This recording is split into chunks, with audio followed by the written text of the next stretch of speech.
Hey everyone, Jim here, Boots and Whiskey Podcast. Welcome to a Tuesday episode of the show. Usually these are done on Wednesday. I actually have an announcement about that. After the first of the year, we're going to Mondays. Mondays. I know I've switched around on you. I know in October we started Wednesdays and now we're doing a Tuesday. We're doing a Tuesday this week because it's Christmas. So Merry Christmas. I didn't think putting on an episode on Christmas Eve would be the best idea for views and listens and all that stuff, but maybe it will be. I don't fucking know. Um, but we have Chris Rafter here today. And I chose this episode to come out today for a number of reasons. I think a lot of what we talk about in this episode is super important. Um, and it's very poignant this time of year. We talk a lot about mental health and all that sort of stuff, especially men's mental health and all that. And like, this is a tough time of year for everybody, right? That's not poo-pooing anything or anyone. Um, but I think it's just a good thing for us to remember um, this time of year of all times of year, right? Like, I'm sure you won't have to look far to find somebody that is having a tough time through this season. Um, So, just be kind over the next few days. It's rough for everybody. We're 2026 is coming. Um, but we're gonna get into the year in review next week for next week's episode. But just be kind. Okay, you don't know if somebody's missing somebody this year at Christmas or can't see somebody or a loved one or whatever. So just be kind. Okay. That's it. That's all I'm gonna say. Um, I had a great time talking. This is an episode I could have gone on and on and on and on and on. And I'm surprised their PR team didn't ask me to edit any of this. Um, there's two things with that. One, that goes to show what a great PR team Chris has, I think, my personal opinion. Um, and two, it also allows Chris to be him. And I think that's also super important. So if you're a PR person, you're listening to these episodes, and you think to yourself, "Oh my God, I would never have let my artist say that." Rethink what the fuck you're doing. Okay, that's all I'm gonna say. I know it sounds harsh. I know it's all this, that, and the other thing, but like seriously, let these artists be themselves. Let them be people, because that's what they are, and that's what this show is about. Letting the artist be the person. It's not about what you want the illusion to be and any of that bullshit. It's 2026 almost. The consumer can see through the bullshit, right? We can. We're not stupid. We know when an artist is not being who they are, right? Like, I mean this with no, we know the Maronis of the world and, parts of the Luke Bryans of the world are full of shit, right? We know that as a consumer. And if you are a consumer and you don't see some of these people and you think they're full of shit, you're not paying attention, I don't think. But this is I'm going off on a tangent, and only because it pisses me off. But this episode makes me have some hope that there's artists out there that still want to be themselves first and foremost, and Chris, I believe, does. So a big shout out to Chris, big shout out to his PR team for letting him be him. I say all that to say this. Merry Christmas. I know that's an awful fucking segue. Um, but thanks for being here. We hope you enjoy the show. Um, that's really it. That's really it, to be honest. Yeah. So sit back, relax, enjoy. Um, honest to God, and I mean this from the bottom of my heart, if you're listening to this or watching this and you need somebody to talk to over the next few days, dude, shoot me a message on Instagram, on our Boots of Whiskey page. Shoot me a message on Facebook, whatever. Okay, just you're not a burden. You're not bothering me. Trust me, I'm here. Um, and that's it. So That's it. That's it. I know I've said that's it like 4 or 5 times now, and this intro is way longer than it should be, um, but it's important. And yeah, so here you are, Chris Rafter. Enjoy. Yeah. Like I was saying, I don't like going in knowing things, because I got ADHD real bad. So like you'll start talking and telling a story that I know already, and I'll just be like out of it. Yeah, exactly. Sure. And I kind of get tired of telling the same story. Not like I've been doing my, media circuit or anything, but I've done a few of these now. And what's the inspiration for the songs? I'm like, I don't know. Yeah, no, you'll never hear me ask that question ever unless like I've already been prompted to, because honestly, I don't give a shit. I don't care. If the music's good, I don't care where it came from. You know what I mean? Because and I say that like with all like due respect, because it's, of course, you wrote it, sang it, whatever, chose it for one reason. And the way I consume music, I consume it for how it works for me. You know what I mean? Like, absolutely. So absolutely. In some ways, I think it can almost be like a detriment. Yeah. Knowing too much, like it's kind of like the separate the art from the artist thing. Yeah. Like, here's a little rabbit hole we can just jump down right off the rip. Is like the whole thing of musicians, you're almost forced, if you're coming up over the last few years, you're forced to have a social media presence. Yeah. There's really no other way around it. So beyond just promoting your music, like you're showing the people that are listening to your music a lot more about your personality than maybe people would have known about 20 years ago, 30 years ago. And along with that comes political stuff. I don't go into any political shit, but like I'll make a joke that I don't think is political, but somebody will find a way to make that political. And now there's a judgment about me as a person, which affects how they view my music. Right. Which is ridiculous. It's insane. It's insane. And like now I try to like, I'll go back and forth, man. I'll like put something up or I'll get absolutely roasted. My message requests or, this song, just the craziest people on the internet, just like looking for something to be mad at. And I'm like, all right, maybe I'll veer away from making jokes. And I'll be like, you know what? No, I'm not going to do that. Actually, that's not what I'm going to do. I'm not getting bullied by people on the internet, man. Right. Grown man. That's what it is, right? And it's like I say it all the time, where it's like, you brought it up, so I can bring it up now. Because I've never made this show political. There was one time I had one guest that I just let them go, but he was also knowledgeable, right? So I wasn't, I was like, sure, you do you, right? But it's. I find, I have a degree in political science, so I find it super interesting where, some of my favorite artists I agree with, some of my favorite artists I don't agree with, but at the end of the day, I don't care if I agree or disagree. When I go see you live, I don't want to fucking hear it. Absolutely, dude. I'm super with you there. It's like the one place, the way I view it, because there's the two super, there are the people that say like, you have a platform, it's your responsibility to use it. The way I kind of look at it is like, we're entertainers, right? Dude. Like when I go to a concert, what I want to do is escape from that shit that I have to hear every other second of every fucking day. Right. Every time I'm on social media, I'm supposed to curse less. I'm going to try to do that. On Not social here. media. You can swear as much as you want. It's, it's when I go to a concert, it's like, I want to hear music and have a good time and have that feeling of like community where it's like, I don't care what your background is, what your political beliefs are. The people standing next to me, we're all here for the same reason because we like this music. That's what matters, So I don't know. I know for me personally that like my shows or with my whatever brand, I'm not bringing any sort of political agenda to the table because I just don't think that that's my space. Right. It's we dabble in it every now and again. Like if something happens, like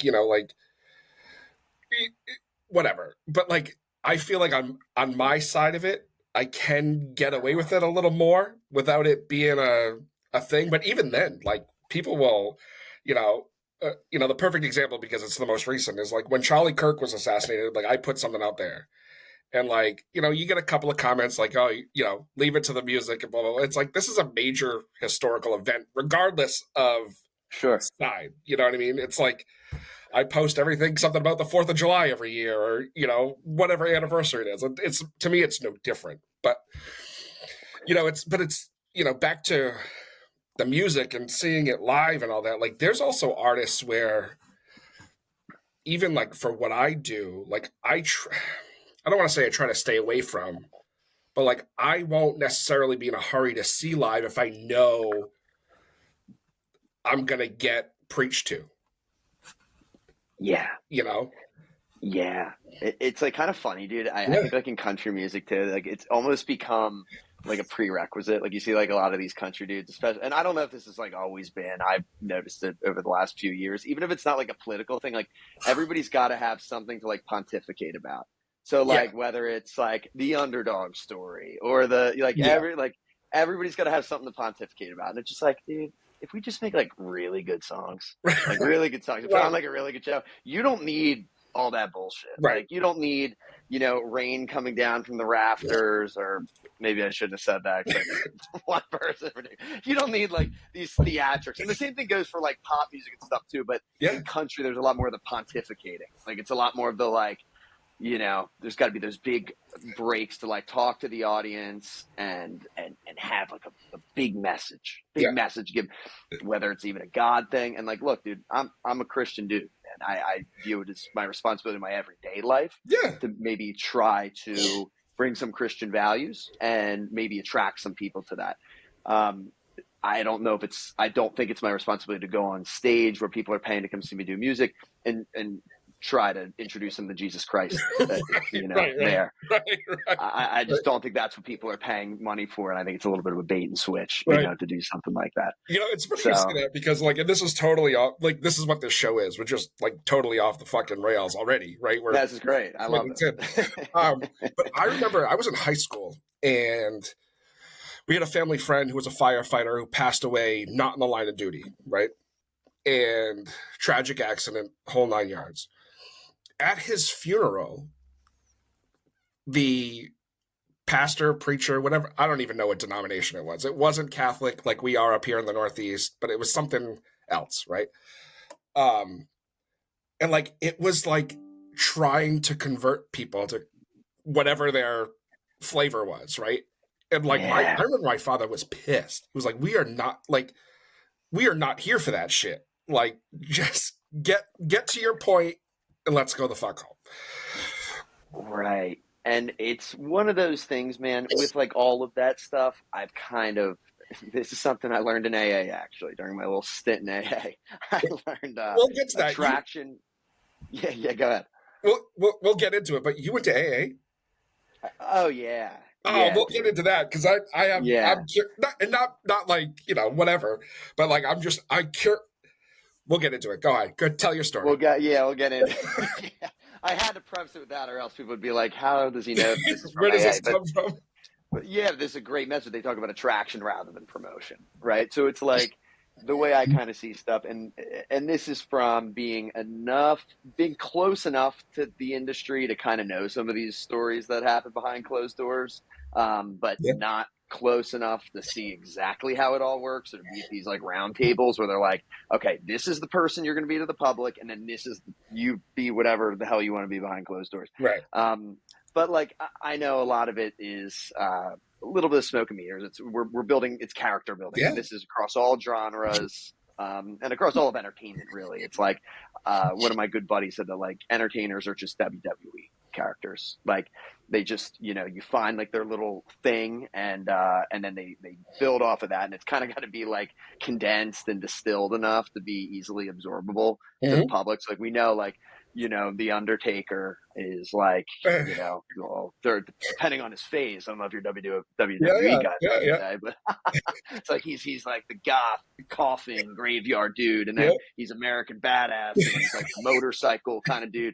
Shawn Michaels is the sexy boy, you know, he's just fucking flexing and like getting hose and shit. So it's, you know, entertainers are no different, and which I have a bit of a hard time with because it's like, you know, you're a Northeast dude too. I saw you're Boston, you know, outside of Philly, dude. So it's like, born and raised in these parts. It's like, I know, bro, like if I started creating some like little character that just like wasn't me, the amount of roasting Oh yeah. that I would deserve to get would be next level, which I love from being in this area, dude, is like, it's grounding. You know what I mean? Because I put up some like dumb shit on like, Yeah. TikTok or Instagram, and I put up a lot of dumb shit on TikTok and Instagram. I put on something that my people know isn't me, like Yeah. my boys from up here, they're roasting me. Yeah. You know what I mean? I'm getting cooked for it. So it's like, Oh yeah.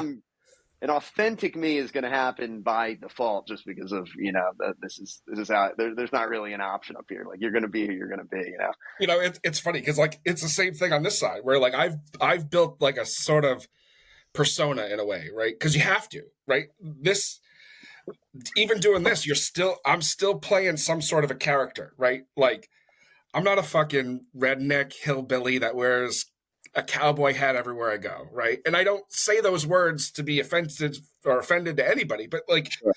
that's not, you know, growing up, you know, there isn't a farm around here. You know what I mean? So it's like, Right. you know, so when I go out and I dress up and, you know, I got to dress up for something and I wear a cowboy hat, or I go to a show that is cowboy hat acceptable, right? Sure. Or go to the rodeo and it's like, I feel like the biggest fucking poser in the world, you know, but it's like, Sure. you know, I wear my cowboy boots everywhere I go, but that's also become almost the fashion, you know? Yeah, absolutely. And I think there's two sides of that. Like, it's become the fashion, and two, like, the reason I think there's been such a massive country music boom over the last few years is, the way I look at it is like, that is the music of the working class. Yeah, So pop music failed us a long time ago. Like, there was a time where Fleetwood Mac was pop music, the Rolling Stones were pop music, Bruce Springsteen was pop music. Yeah, so this was stuff, and I just mean popular, played on the radio. Where over time, it's like, most dudes aren't really relating to the stuff that's playing on pop radio. A lot of people aren't really relating to what's playing on rap radio, and or at least, you know, I did up until a certain point in my life, and then I just kind of stopped relating to it, just based on the life decisions I stopped making and started making in other ways.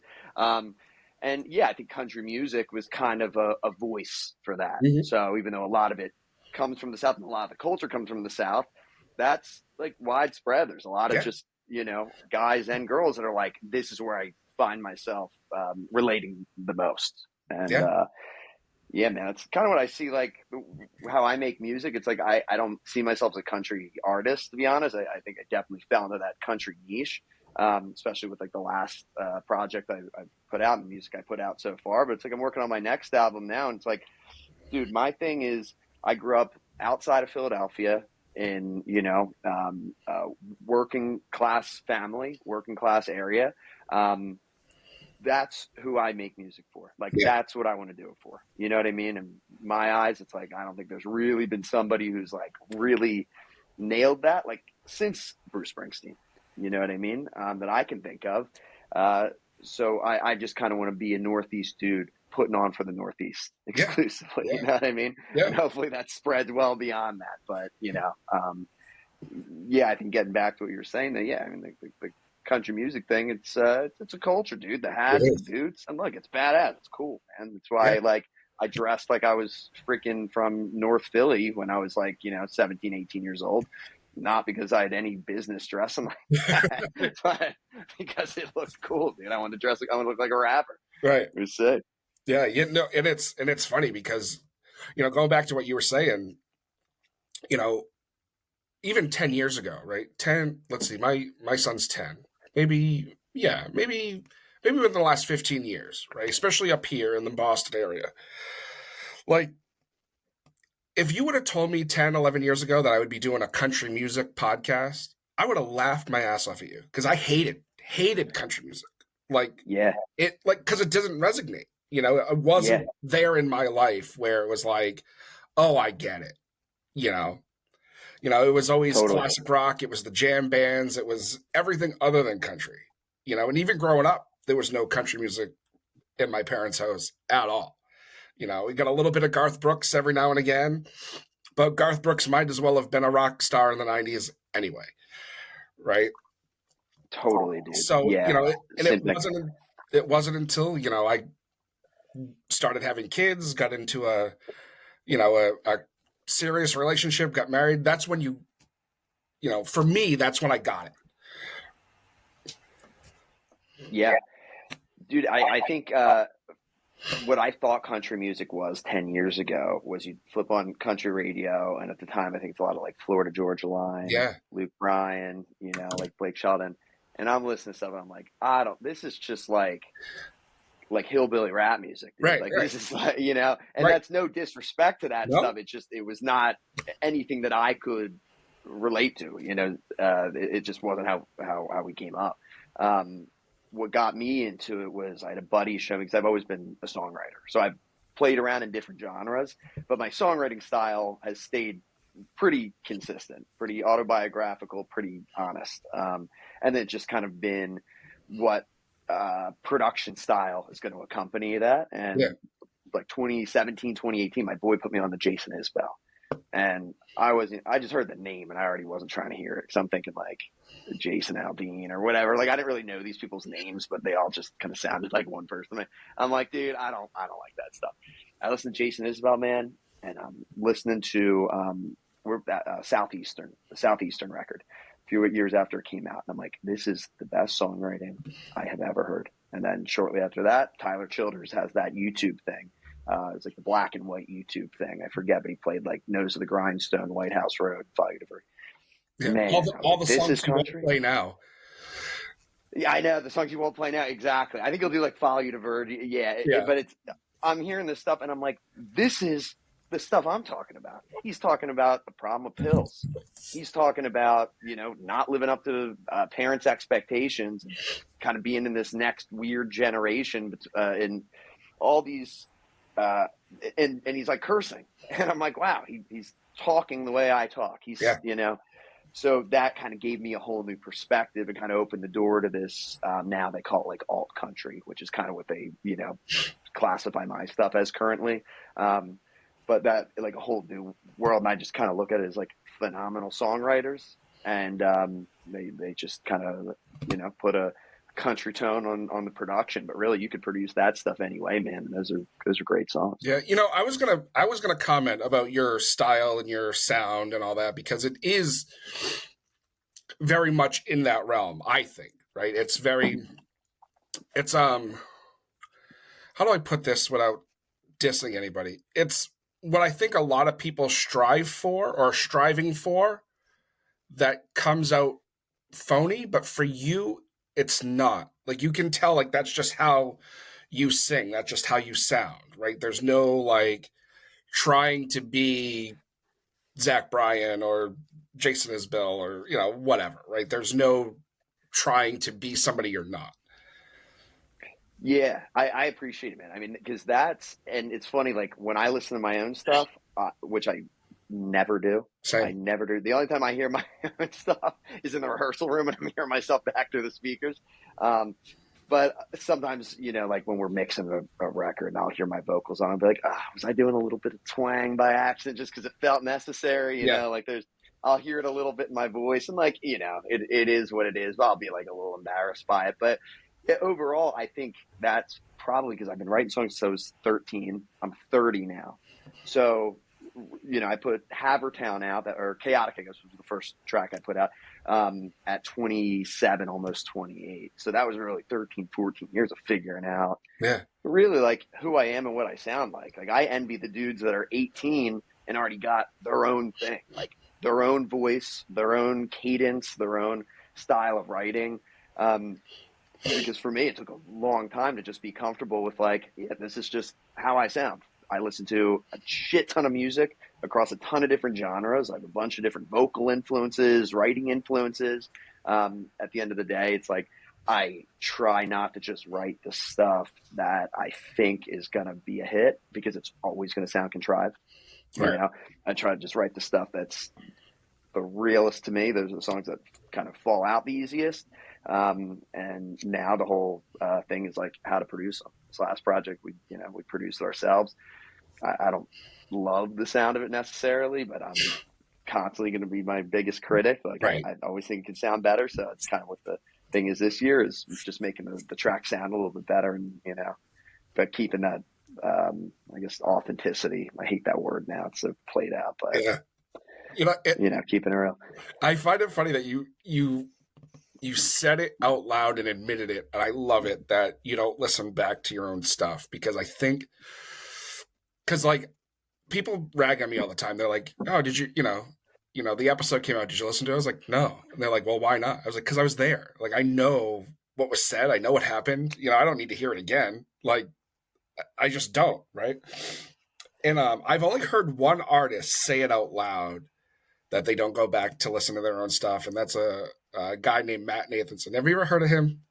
No, I haven't. He's kind of like I would say like 10, 15 years ago, he was more of like that Americana style, very singer-songwriter, but he's kind of turned poppy in the last few years because he got some major success and whatever, right? It happens. Sure. But he had said it live once, and he's like, I don't listen to, he goes, I know it sounds arrogant, but I don't listen to my own stuff. And it's like, at that point, I was younger, and I was like, well, why not? Like, it's great. Why wouldn't you listen to it? And then, like, as I've gotten older, it's like, oh, I get it. I get why you wouldn't. Yeah, it's like you ever listen to like your own voicemail, like you're going to like change your voicemail and you listen. I to the literally one want to hang myself every time I hear the sound of my own voice. Exactly. Yeah. That, and it used to be way worse. Now I can deal with it to like get through a mixing process of a song and to build the songs. But like once it's done, dude, I'm done here. I know what I sound like. I want to hear what people that are better than me sound like. I want to listen to this stuff. I really like that. I haven't heard 10,000 hours of between the writing and creating of it. And isn't it funny because it's like we both kind of like talk for a living, more or less, right? And it's still, I guess that is half my job now. right. And it's social media and everything else. Yeah. I can't and I cringe when I know people like listen to it. I'm like, why? Like, and I love the sound of my own voice, right? Like talking, and I don't shut the fuck up. But it's like, no, thank you. Yeah. I know because I've made the mistake of clicking on podcasts I've done like a year ago, even a couple months ago. You know when it is? It's like when I'll do like a podcast and then if it's on a delay, like a couple months later, it finally comes out and then the clips start coming out. Yeah. And I'm like listening to myself. I'm like, what was I on about? Because I just yap. When I do these things, I yap as if I'm like on the phone with a friend. Like, so I get comfortable pretty quickly. Yeah. And then I'm like, why was I going down that direction? I don't have like, I don't know. I guess you do it long enough and you kind of start getting that like PR trained like quality. So I know in like 5 years, I'm going to look back at all these podcasts and be like, why was I saying that? Right. Yeah. I mean, I agree. We're going on year 5 in 26. And, every now and again, I'll like listen to clips from like the first year or the first 100 episodes or whatever. And I'm like, what the fuck? Like, how are we this far into this? Like, how didn't somebody say to me 4 years ago, be like, dude, stop, just don't do this no more. Right. And I'm blessed. I have some sick people on my team that have just along the way been like super gracious in helping. Bronte, you set this up. She was listening to the last one and, I ask, how could I be a little bit better? How do I just kind of, sound better in conversation in these settings, without changing who I am? She's like, you could probably say less F words. I'm like, oh, I don't even realize how much I curse, because just in my everyday life, I think I just curse like a sailor, and I don't think twice about it. Yeah, no, dude. But then you listen back to it and it's like, oh, it's abrasive when you're listening back to it. It is. You know what? This audience, I think, would be upset if, because there's one thing I always said to myself, like I'd always wanted to do a podcast, like having the political science background, like I always wanted to talk about something, right? And this just worked out. And it was one of those things. I don't even know what the hell I was saying. What was I saying? I totally lost train of thought. Wow. Well, you said we were talking about cursing, and then you set this up. Right. Thank you. The ADHD kicked in real hard there. Holy shit. So yeah, and then I always said to myself, I'm never not going to be who I am with this. Like, I've had people come to me and be like, hey, let's partner up and do that. And I'm like, I am not going to not be me to fit into a box. You know, I'm not going to kiss anybody's ass. I'm just not. I'm not. Totally. You know, and I think that's why we've been so successful, because, you know, there's not a lot of us out there that do it that way. Absolutely. And I think that there's such a, and again, to go back to that like word that I hate just because I think people use it incorrectly now. They almost like weaponize it, but like authenticity, right? And like the content space, it's like, oh, just be your authentic self, be your authentic self. And I'm like, if I'm my authentic self, I'm a human. So Right. it's not always going to be nice. There's No. days where I'm just a fucking asshole. Yeah. I'm just, maybe not to the general public, Right. but I just have just negativity. Everything's just bad. The world sucks. My music sucks. I don't like anybody. I'm Right. unhappy with my general place in life. Yeah. So there's certain levels. The way I kind of look at it now, the way I'm trying to look at it is like songwriting, where I keep that as real as I can be, but at the same time, like I'm a communicator. So I'm trying to get a message through in my songs. Like I'm not writing, songs that are really built for pop radio necessarily. You know what I mean? They're not like these cute little, dance at the club type songs that like you can just kind of hand off to anybody and it doesn't matter who sings it. They're pretty real to me because they're my experience. So with that, to make like the best song possible, it takes like a little bit of refining. Mm-hmm. So without changing anything about the core of that energy, it's refining it so that it's communicated better to the audience, right?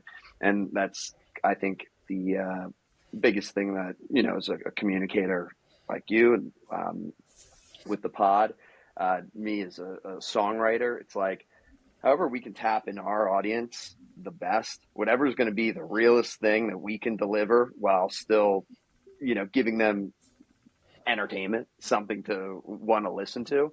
I think that's kind of the job. And that, the biggest part of that being not losing ourselves in doing so, not refining it down to a point where it's like, oh, I don't even know who I am anymore. I'm just trying to sound like Joe Rogan. I'm just trying to sound like, you know what I mean? Like some of the big guys, and I'm just trying to sound like Zach Bryan or Morgan Wallen or something like that. So once you do that, it's like, what am I here for? Right. Why am I, Exactly. And it's but there's also, especially in music and podcasts, whatever, there's so much shit out there. And I don't mean shit like bad stuff, but like there's so much stuff out there, right? Where like, I'm a big Joe Rogan guy. I'm a big Theo Von guy, like, because they have this same style where it is just a conversation. Like there's no gimmicks. There's no like, give me your Mount Rushmore of this or and like we used to have that. We used to have the gimmick of like, tell me what your boots and your whiskey of choice are. And it's like, after I asked that question so many times, like I was sick of hearing it. So I can only imagine somebody else being sick of hearing it. Right. Yeah. And that's that refining process, right? Like it's like for me, like the singing, right? It's like the rasp, and a lot of that's just from not knowing how to sing, from not being trained, right? I'm just, if I can't really hit a note or I don't really know how to get there, it just slides into a raspy thing, right? From like 15 years of smoking cigarettes, that's probably just what lays on the other side of my voice. And now it's, taking some vocal coaching and trying to figure out like, okay, how can I sound better while doing this? How can I sing these lyrics I spent so much time on in a way that's maybe going to scratch the brains of more people in a positive way, Now, let me ask you this, and this might come out rude, and please do not take it that way. I'm a northerner, we're class, just from the few little tidbits you've had, was there like a rough around the edges, Chris, prior to, what there is now? Yeah, there still is. I mean, I'm just a little more well-spoken now. It's the only difference. It's always rough around the edges, man. Yeah. So if you don't mind, do you mind talking about the AA stuff? Because I think it's one, I think it's helpful to people. If not, you can tell me to go fuck myself. That's fine. But two, it's something I have seen a lot, especially in this industry, of people not drinking anymore. Yeah, yeah, and yeah. And to preface, I drink. I definitely drink. Oh, okay. That was all right.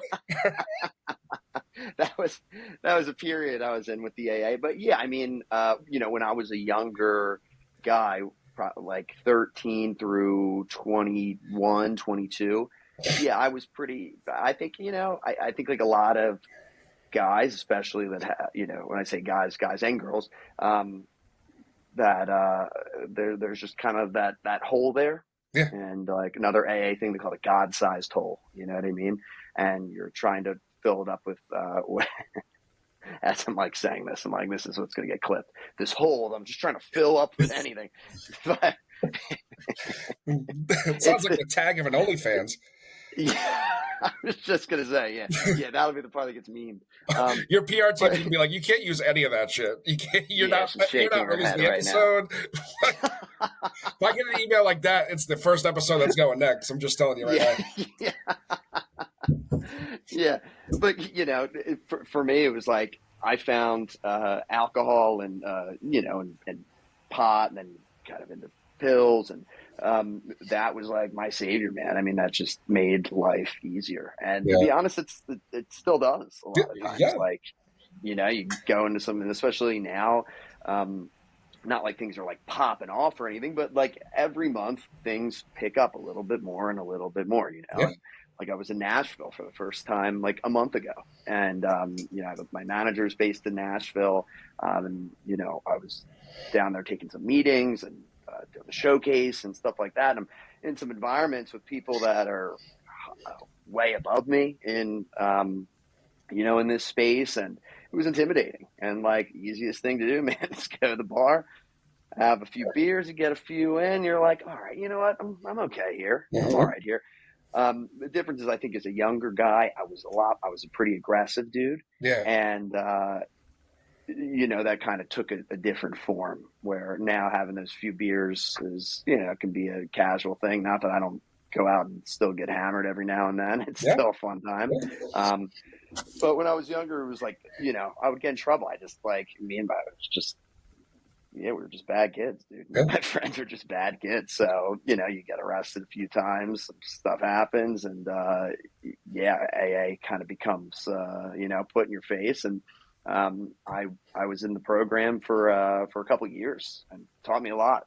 Obviously I didn't stay sober, but what it did do is it introduced me to a concept of God, which I didn't grow up with. And not like it just stuck from there on out, but it planted the seed. And it just kind of gave a general awareness of like, yeah, if you do good in the world, good things come to you. And beyond just even the selfish way, even if they don't come to you, you should just be doing good in the world without expecting things back. That's our responsibility as human beings. And it kind of planted that seed, which, I try to live by, and I don't do perfectly by any means. And like I said, still very rough around the edges, but talk about like outlaw country and stuff like that. And I make a joke. It's like all these dudes saying they're outlaw. It's like, brother, I can't go to Canada. Right. You know what I mean? Who's the real outlaw? I haven't spoken publicly much about any of the year that I had, but I had a year this year personally, right? Like, where there are certain times or moments in the last year where I'm like, wow, how did you make it through, right? And I'll be the first to admit, like, there was a time there, I would say March, April, May, maybe even June, where it was like, out of the 7 nights a week, I was probably drunk at least 3 of them, at least. Yeah. And for me, it was just,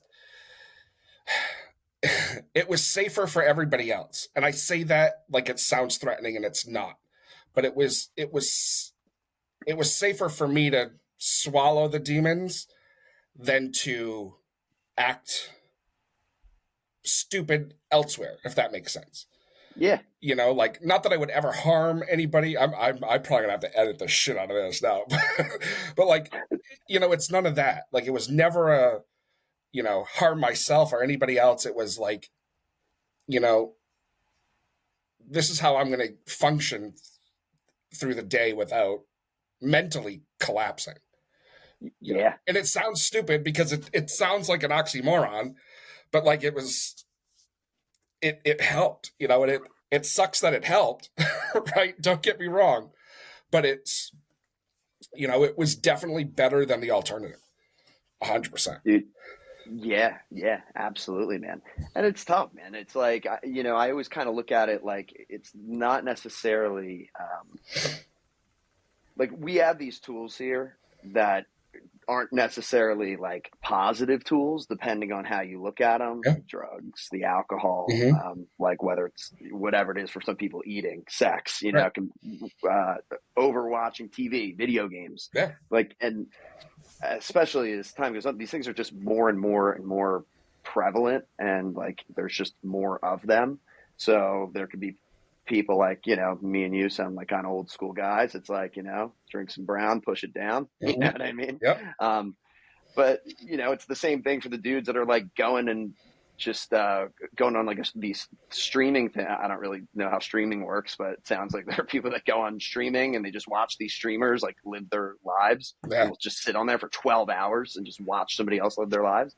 And it's like, I don't know how that's much different than just being in like a drunken hole sitting in your living room, just, you know, throwing back a bottle of whiskey. Yeah. So it's yeah, man, it's tough. I know for me, there's a series of things that I got to stay on top of, because if not, I'm a pretty hyperactive guy in terms of looking for a solution. Oh yeah. Right. So, and nothing is ever all right. Like, Yeah. I envy the people that just wake up happy, Yeah. go to bed happy, and are just grateful all the time, and whatever their situation. I do not have that. No.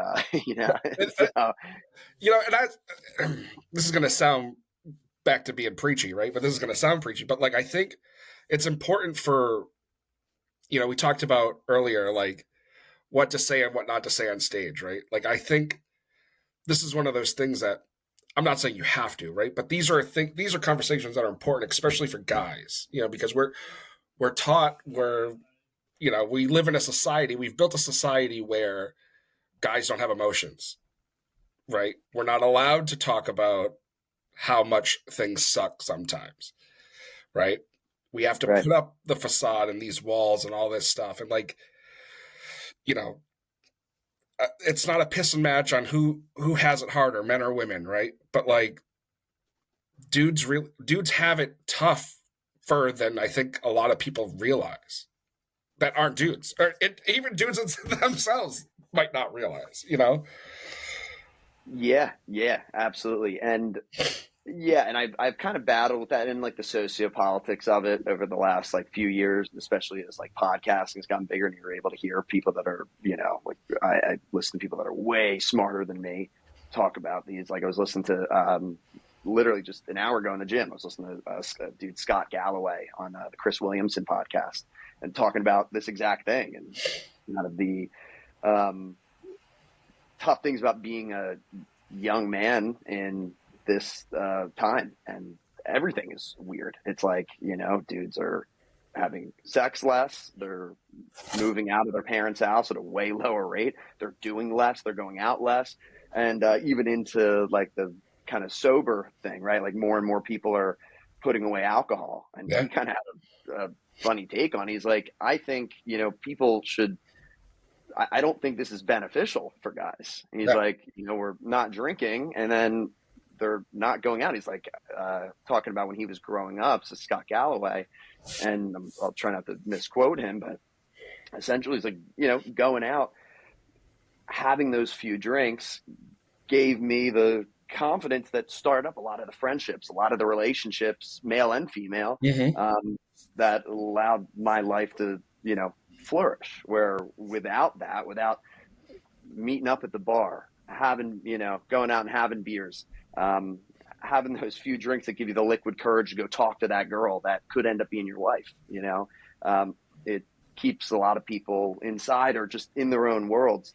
And I'm not saying this to like promote drinking, but everything's like a double-edged sword. Yep. And yeah, I mean, I only know the male experience as you do, because we're, Right. that's Right. what we are. That, But that'll probably get this whole podcast canceled, so it's fine. yeah, exactly. Just Just us the acknowledging that assumption. we're men. It's all right. But yeah, man, and it is that's a real thing. And again, I think that's kind of a part of, I don't know about like everybody from the East Coast, and I'm just going to compare this just because I've lived in California as well, right? And I've lived in Florida. I know this area, and growing up, in the Northeast, there's definitely expectations to what you should do as a man, what you should talk about, and what you should not talk about, what you should shut the fuck up about and be a man about. You know what I mean? Put your head down, go to work. For me, the songwriting, I think, is always kind of, as cliche as it sounds, been that outlet.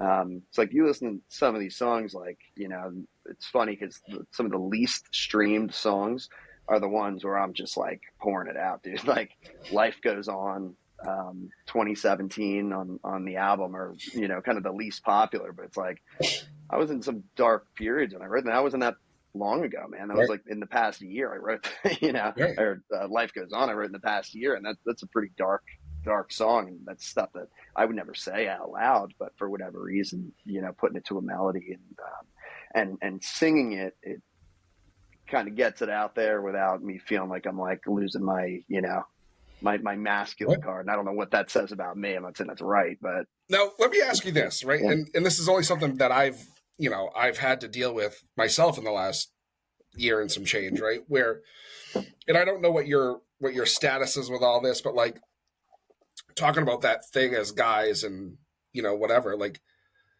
the dating world isn't any different, right? Like trying to be a single guy in our 30s, trying to date is horrifying. Girls talk about it all the time, right? But like, it's almost as scary for dudes, if not more. Yeah, absolutely. And I'm lucky. I have a great girlfriend now, who, I get along with her really well, and she's extremely sweet and sweet enough to deal with me because I'm not always easy. Yeah. But yeah, I mean, before that, and especially like before the music, because it's funny, like these little things, like having like the Instagram following and stuff like that, it almost like made me like 4 inches taller. Yeah. You know what I mean? Like, it's just kind of having that little check mark and stuff. Yep. It made it like now I'm, 6'4", or like a bodybuilder or something. It just kind of like gives an extra boost in that sense, where maybe it's been a little bit easier. But generally it's, it's not easy. And especially because I think for a lot of dudes, it's tough. I know it was tough for me to kind of know like where the line is. Not in terms of like, I'm going to say anything weird or do anything weird, but like you go up and approach somebody. That's generally how any interaction, regardless of what the intention is, starts. An interaction starts with an approach. It's happened to me. It's happened to you, probably. It's happened to most guys I know, where you've gone up, approached a female, and you get shut down. And that happens. And that's a part of life. And then you walk away and like, okay, that one didn't work. The weird thing about now, and especially with like TikTok, is I'll be scrolling TikTok and I'll see, girls talk about, oh, this guy came up to me and he was 5'6", or he was this or he was that. And it's like, did he do anything inappropriate, or you just didn't, like, he was just ugly, so that offended you, or short, or didn't have money, or whatever offended you, so that gives you the right to like roast them online. And and again, I'm not, this is probably sounding fucking terrible because I'm by no means demonizing women. I think more than anything, the time that we live in, where everything is online, right? It's like even all these interactions being like, everything being filmed, everybody having such quick access to, it's why like people don't like really dance as much when you go out. because nobody wants to be looking like a drunk asshole, just having fun, dancing, where 10 years ago, dude, like when I was in high school, you could be an idiot at a party and like dance, do some stupid shit, look like an idiot. And then you wake up and, your friends make fun of you and that's about it. Yeah. Now that gets a video of it on Snapchat, goes on a TikTok, and it's just immortalized forever. Yeah. I see people going viral looking stupid and I laugh because naturally it's cold. I'm like, oh, that poor dude, man. That sucks. That happens to me, dude. I look at myself, I'll be performing and I'll maybe try something new when I'm performing. I'm really feeling the music. I'm trying something cool. I don't know. I'm just in the midst of it. And I watch back the video. I'm like, oh, that looks terrible. I did not look as cool as I thought I did. Yeah. Not even close. So it's just like a weird time for all this stuff and for men and women. And I'm kind of doing that claim just as the blanket statement, because we're only speaking as what we can, right. Our own experience. Right. But yeah, man. Yeah. And I'm not trying to put you in an awkward situation, but it's like, it's regardless of anything, it's just not talked about enough. Right. Like, and I have been in some hot water in a lot of fucking situations in the last year and change, 2 year and a half, right? 2 years almost. And it's like, I mean, at the end of the day, I don't really give a shit, but you give a shit, like if somebody says something negative or whatever, and it's like, you're hearing, one side of the story, and maybe your side matters, maybe it doesn't matter, but like the fact that you're not getting the whole story, that pisses me off more than anything. It really does. And it's like I've got to the point in my life where it's like I will totally straight up tell you I fucked up. Like, what? Why not? Totally. Why not? Right? If something doesn't go well or right, or I have a conversation where it's like, well, maybe I shouldn't have said that, but like at the same time, it's like I don't think about what I do, which is probably a huge problem.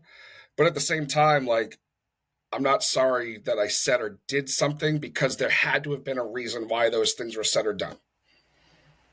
Sure. Yeah. Yeah.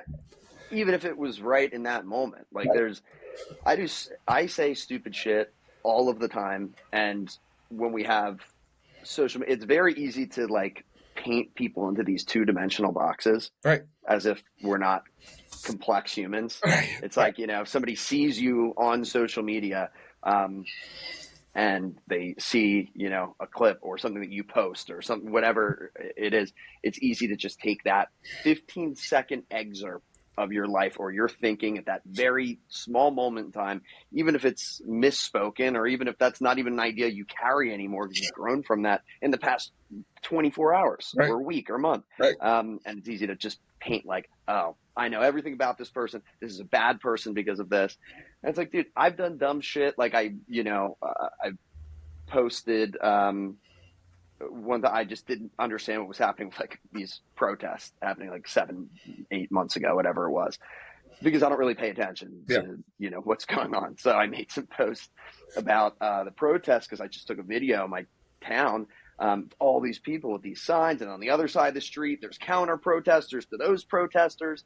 And like, without making any kind of a political stance on it, I was just kind of like, this is kind of hilarious. Like it's insane. You have people yelling at each other from this side. I'm like, what productive is coming from this? And I got torn up. Well, I'm sure. I got torn up for that. And I was slightly shocked at first. I'm like, I didn't even take a stance. It wasn't like I was saying like, I wasn't pro either side. I was like, I just think this is hilarious. Like, it's insane. But I got decimated. And then it was just kind of another reminder of like, yeah, that's what, that's the times that we're in. It's like that one post to those people defined everything that I am as a human being. Yeah. That might have meant that I don't like people, that I don't care about people, that I'm this, that I'm that, and that, and that's all they need to see. And I've done that too. I've seen things about artists that I didn't like, and then I've said I hate that person. And then I think about that now, and I'm like, how do I hate that person? Right. I saw a clip of them doing something I didn't like, and I'm going to say I hate that. I don't know how they are with their parents, what they have going on in their life, what good things that they're doing on a daily basis that aren't present. How stupid and hypocritical for me to say, oh, I don't like that person or I hate that person because of one dumb thing I saw on social media. Right. You know, it's funny because, in the talking about your hot water moments, right? Like I've had a few doing this, and my biggest one came, I want to say, in the first year and a half of me doing this. So it was, I was still wet behind the ears and all this stuff. And I did an interview with an artist out of the Baltimore area. And she had been on The Voice and or whatever, one of those shows, whatever. And she was openly gay, the whole 9 yards. Like, it was whatever to me, right? She got into a lot of like personal stuff. It was like probably one of the best conversations, even to date, that I've ever had with somebody because of how raw and authentic it was, right? Now, we recorded that episode, I don't know, a couple of weeks before it came out. It was right around the time where Morgan Wallen was getting all his shit for saying the N-word and all this stuff. And, me being new at this and shit, like, and I put out something like "Free Morgan Wallen," right? Yeah. It's gonna get clicks, it's gonna get eyeballs, it's gonna get reactions. Like I may be stupid, but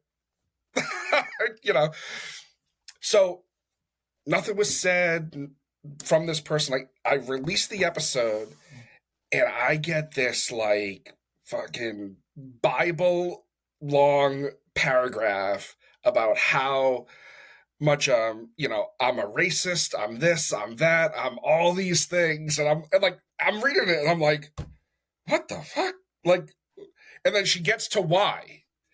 And I was like, you got that out of a Free Morgan Wallen post? Like, wow, holy shit. And it's like, you are just grasping at shit at this point.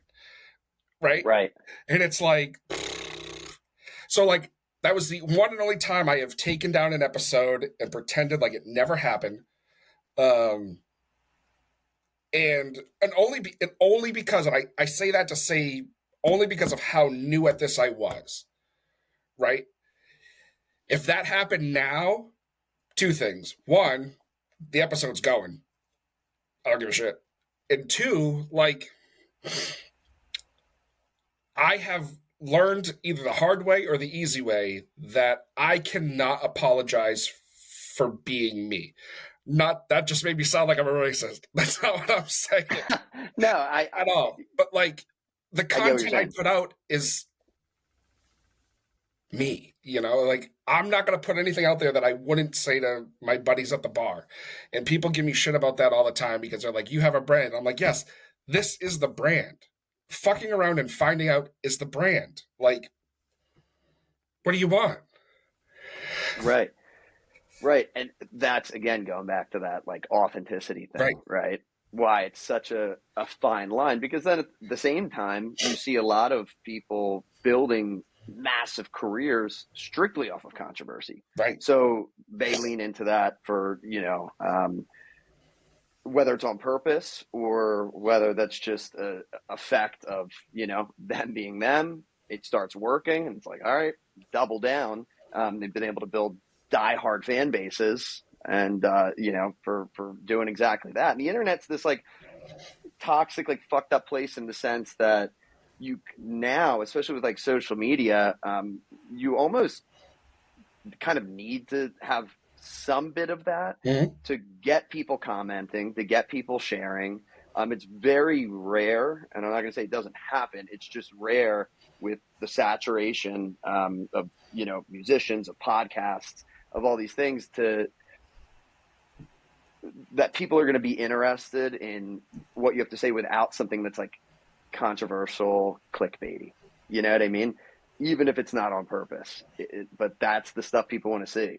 So it's like, I'll mess around with shit, even just like little captions or like text on screen, just to see like, how can I poke? How can I provoke a little bit and just be funny in, Yep. my way? And see, because that's the shit that ends up picking up, the most steam. Yep. When you have that discourse in the comments, and like, again, I think it gets used to a level that makes social media a super toxic place, because some people are like, I don't give a shit if 50% of people hate my guts and want me dead, because the other 50% love me and Right. would die for me, and I'm cool with that balance. Where for me, it's like, dude, I just want to write fucking songs and Right. play them. That's all I really want to do. I have to express myself as an artist in 2025. I have to post on social media. I don't know how to do that without being me. Right. I don't know how to do that. And honestly, I don't think I'm willing to do that if I'm forced to post on social media fucking 5 times a week.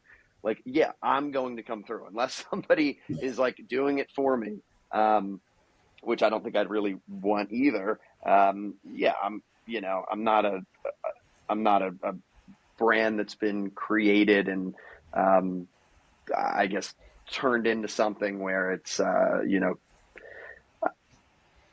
where there's not going to be anything that doesn't piss people off or lead anything for people to misunderstand, or I don't really have that skill, nor do I really care to learn it. Right. Now let me ask you this, right? Now that it's let's say like you write a song, right? It's the best song you've ever written. You love it, Yeah. the whole 9 yards. It gets all this attention, for because we're talking about it, negative reasons, right?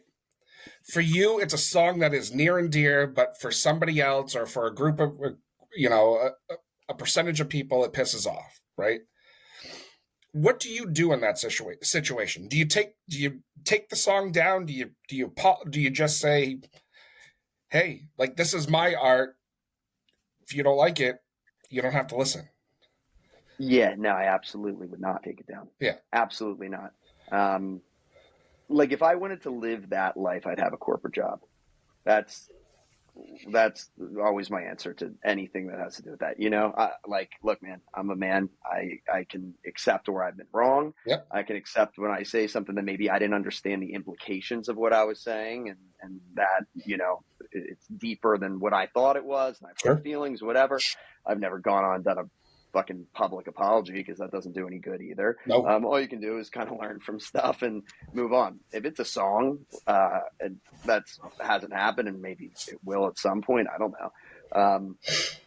And it's something that I care about, that's, meaningful to me, and people take it the wrong way. It's like, fucking listen to somebody else. If I think it's good, which I'm extremely critical of most of the shit I put out. So if I think it's that good, other people are going to think it's that good. Right. And that's kind of a part of, you need to be unapologetic to an extent. I think that there's a nuance there that a lot of people miss of growing.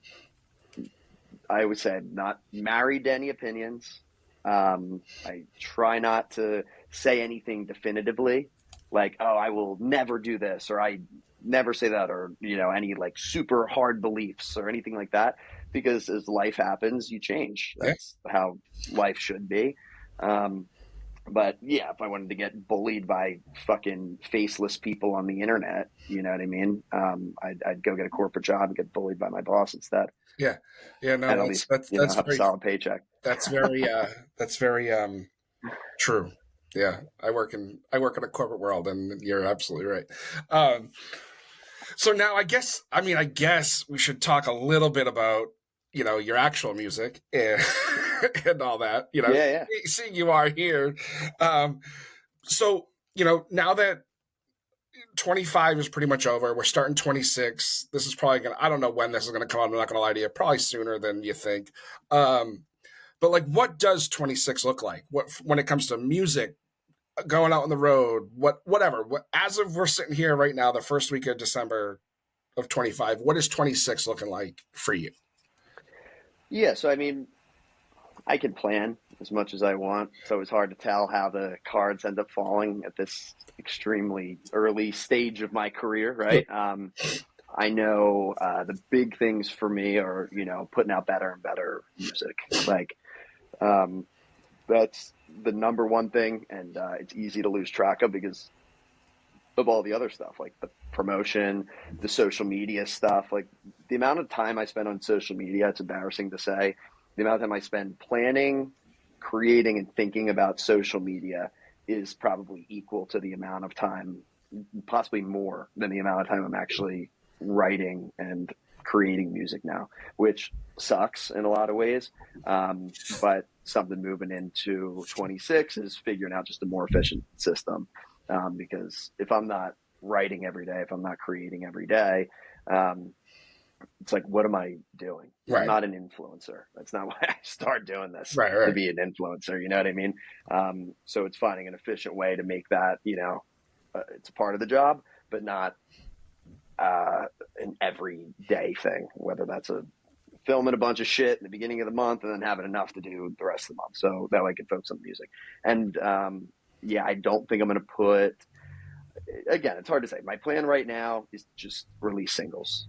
So it's working with different producers.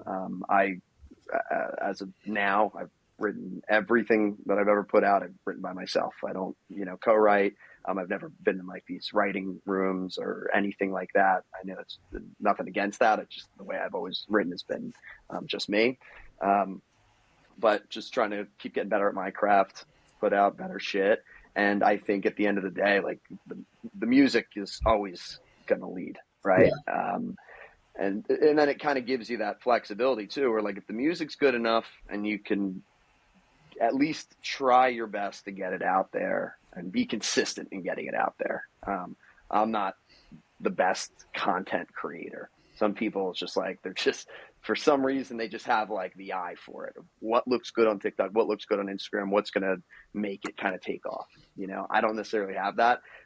So to play to my strengths, I know I can make good music and I know I can keep making it better. Right. Yeah. So it's like, if I can make some really, really, really great songs this year, keep growing out my fan base, and especially like outside of the Philadelphia area where a majority of it is, I want to, I want to start getting around the country a little bit more. I played a lot of shows locally in Philly and around the East Coast last year, down to South Carolina and Virginia, North Carolina, New York, but all like pretty much East Coast. And it's now just new connections, new friends, new management, and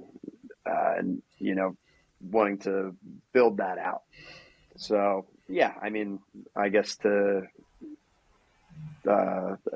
distill that into a couple things, it's just to get better and at what I'm here to do. Yeah. And put as much focus into that as possible, and that's being a great songwriter and a great performer.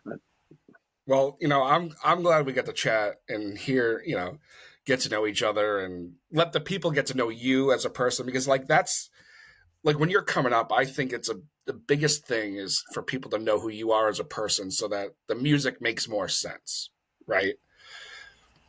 Totally, man. Yeah, thank you so much for having me on too, man. I really appreciate opportunities. And anytime like you got stuff going on, or if you ever make your way up this way and on your way up, like just reach out, man. We'll do whatever we can. Dude, absolutely will, man. Yeah, we're connected on Instagram now. Yeah, I'll definitely be in touch. I will be getting up to Massachusetts this year, Boston. So I'll hit you up, man. Yeah, we'll get you there. It could be dangerous, but we'll have a good time. yeah, exactly. Yeah, it might turn into a couple-day bender, but now we'll have fun. Definitely. Well, Chris, man, thanks so much, brother. And honestly, like this sounds kind of shitty, but like I like what you're doing. Your music's great. Like, don't change who you are, man. Like, it's your sound is perfect. It's really, really good. Thank you, man. Thank you so much. Dude. And like, I really can't honestly wait to see what else you put out, because, it's what you've put out already is the kind of style that I really enjoy. So yeah, man, it's You know, obviously do whatever you want. I don't know shit, but like, you know, it's enjoyable what you're doing. Dude, yeah. Thank you so much for saying that, man. Yeah, you know, I never quite see it. So Yeah, when yeah, other people I get it. tell me it, man, I believe you. So I get thank you, it. bro. You know, like it's funny, isn't it? Like I feel like we're the same in that where it's like, you know, people tell us, "Oh, you do a really good job with whatever you're doing," and you're like, "Oh, I'm not like at all. Like this sucks." Like I you know, but it It's works, right? People are it's listening. always just absolutely, yeah, man. And it's always just striving to be better. Like I Right. don't even want to sound like I'm trying to be like overly humble or anything like that. It's not that. It's like I know where my strengths are, and for me, I think that's always. I always just kind of have that thing of like, okay, cool, that was good. On to the next thing. How do we make it better? How do we Yeah. make it better? You know, which maybe one day I'll get to a point where I can just sit back and appreciate exactly what you know what it looks like right now. But you know, always just trying to improve, man. Yeah, man. But thank you a lot. I really appreciate it. Anytime, man. And like I said, anytime things come out, just you know how this works. Everything is so loud and so quick. Like I'm sure I'll miss everything, but just shoot an email, shoot a text. I'm here, man. Hell yeah. Awesome, brother. Absolutely will. All right, buddy. Well, have a good night. Thanks for shooting the shit with me for the last hour and change, and we'll see you soon. Hey, man. Thanks for having me on, dude. Have a Anytime. great night. All right. You too. All right. Take care, brother. See ya. Well, there you have it. Our conversation with Chris Rafter. Chris, thank you so much from the bottom of my heart for coming on and being you. That's like I said. As I rambled on for 5 minutes at the beginning of this show, it's so important to be you. And I think we can all learn something from that, where it's important for all of us to be just genuine in who we are. We don't need to put on a face for somebody else or for other people and all that bullshit. Like we're done with that. I would hope. I would think. Um, and you know what? If you listen, you know, I look back on this episode and it's like Chris and I talked about it. Like you got to own your shit, right? We all have shit. Own it. Trust me. I went through a year this year. For those of you that are in my personal life that watch this, know that. Um, but I own my shit. I own my part of my shit. That's also very important too. You know, you're, you know, I'm treading lightly on purpose here because there's things I just want and need that if I say too much or whatever, I'm like everything else that I've ever said or done is gonna be misconstrued. Um, but I'll just say this: just be you, own your shit, and if other people are gonna hold your shit against you after you've owned it, fuck them. Honest to God, fuck them. You don't need them. You don't need them.